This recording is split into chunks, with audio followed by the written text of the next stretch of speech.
Welcome back. Continuing our conversation with Arkansas Senator John Boozman via Skype from his office in Washington, D.C. Again, Senator, thanks for joining us. Let's just get a really quick update.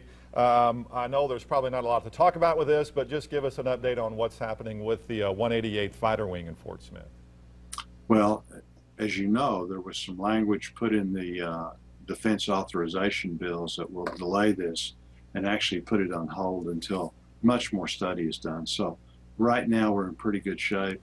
We're working hard. I'm working with Congressman Womack and Senator Pryor. I think we've got a good chance that Congressman Forbes, who's the head of the committee, the chairman of the committee that has jurisdiction over this, I think he's going to be out in August, perhaps. He's a good friend.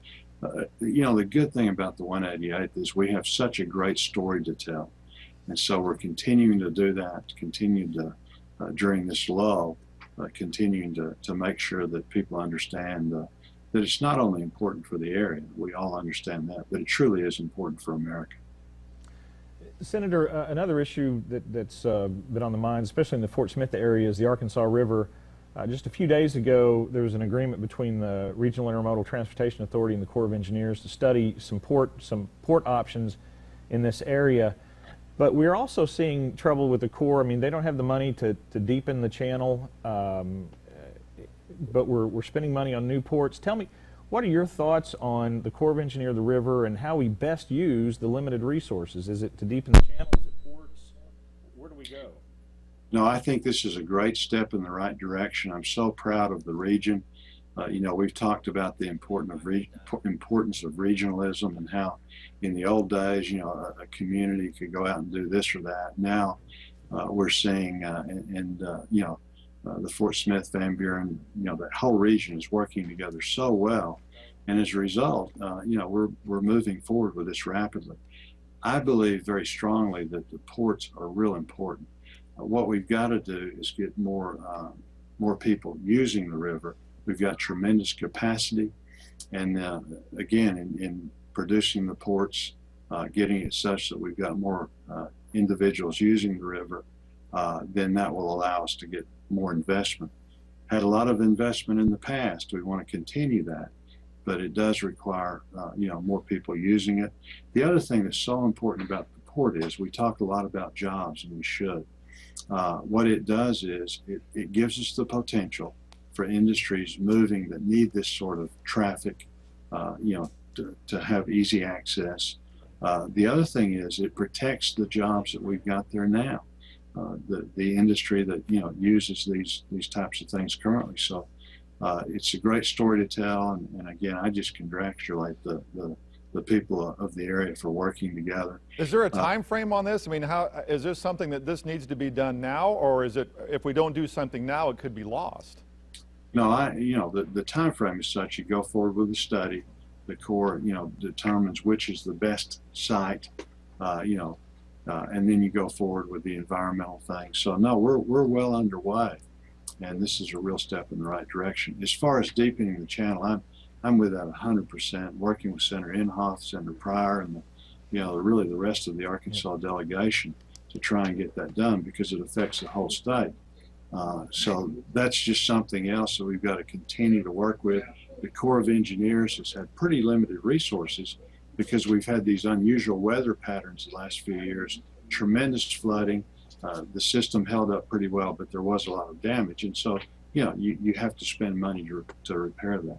Let's talk about White House leaks. Give us your thoughts on what's happened over the last couple of weeks. Pretty serious allegations. Yes. It really is serious, and I'm not saying this. You guys know me pretty well. I'm not a real partisan guy at all. But this is really a very serious situation. We're getting to the point where it's doubtful, you know, if we continue doing what we're doing, that our allies will continue to share information. They've lost, lives have been lost, things that were put in place that have been years developing, all of a sudden have been lost. So again, you know, how do you trust someone that's capable of whoever is to blame? You know, something's gone on where the information was leaked. Those people need to be punished. We also need to put the safeguards in place that it's simply not going to happen again. This simply can't be tolerated, period. How do we address this issue? It is serious, but how do we address this issue without overreacting? Because I know there are a lot of people in the Republican Party that really want to push this, hype it up, and make it into an election year issue. How do we prevent that from happening and really try to do the right thing within our intelligence community? Well, I really feel like in this case we need a special prosecutor. It needs to be somebody that's independent. There's all kinds of people out there that would do a good job. You know, people that everyone could agree that are just, you know, above that sort of behavior.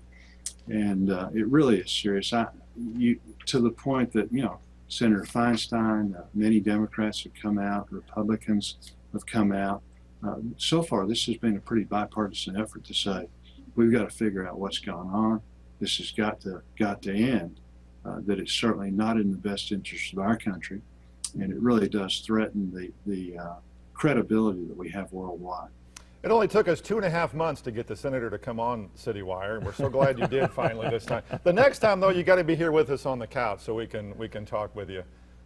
Well, I'd love to do that, and I just appreciate you guys. I appreciate your show. I think these things are so valuable. You know, sitting down and really talking about the current issues. Senator John Boozman joining us. Thank you so much, Senator. We'll see you back here in Fort Smith. Thank you, sir. All right, when we come back, speaking of politics and elections, our political guru is going to join us to talk about the 4th congressional race now that both candidates are known for November's race. We'll talk about that coming up.